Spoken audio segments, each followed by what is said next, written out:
ಭಾರತದ ಅನರ್ಘ್ಯ ಕ್ರಾಂತಿರತ್ನ ಸ್ವಾತಂತ್ರ್ಯ ಸೇನಾನಿ ಭಗತ್ ಸಿಂಗ್ ರವರ 117ನೇ ಜನ್ಮದಿನದ ಅಂಗವಾಗಿ ಪ್ರಬಂಧ ಹಾಗೂ ಭಾಷಣ ಸ್ಪರ್ಧೆ ಕಾರ್ಯಕ್ರಮ ನಗರದ ಸರ್ಕಾರಿ ಪ್ರಥಮ ದರ್ಜೆ ಕಾಲೇಜಿನಲ್ಲಿ ನೆರವೇರಿಸಲಾಯಿತು.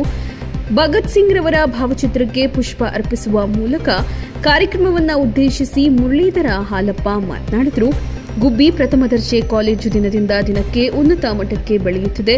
ಇನ್ನೂ ಬೆಳೆಯುವಂತಹ ಕೆಲಸವನ್ನ ವಿದ್ಯಾರ್ಥಿಗಳು ಮಾಡಬೇಕು ಎಂದರು.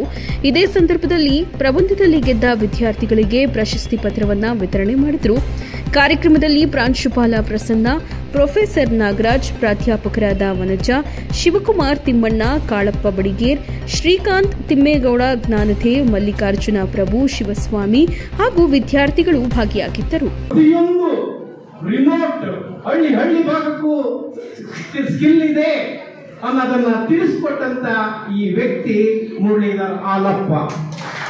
ಪ್ರಬಂಧ ಸ್ಪರ್ಧೆ ಇಡಿಸಿ ಹುಡುಗರಿಗೆ ಒಂದು ಆಸಕ್ತಿ ಮೂಡಿಸ್ಬೇಕು. ಬರೇ ಭಾಷಣ ಹೊಡೆದೋದ್ರೆ ನಿಮ್ಗೆ ಯಾರೂ ಆಸಕ್ತಿ ಇರಲ್ಲ.